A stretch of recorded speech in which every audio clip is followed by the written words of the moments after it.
ازيك؟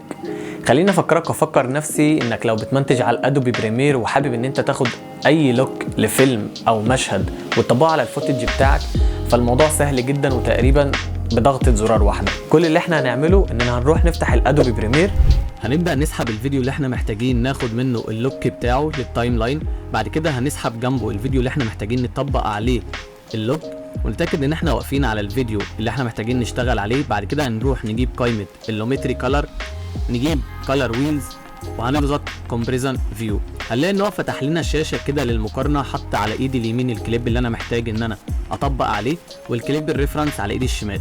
هضغط ابلاي ماتش، هلاقي ان هو طبق لي نفس اللوك بتاع الفيديو الريفرنس على الفيديو الرئيسي بتاعي، ودي هتبقى النتيجة قبل وكده النتيجة بعد. بس طبعا الموضوع ما بيبقاش بيرفكت، بيبقى محتاج تعديل على الالوان بشكل افضل من كده. وبس كده يا معلم. ولو عايز تعرف اكتر عن الفيديو اديتنج والفيديوجرافي تقدر تعمل لي فولو.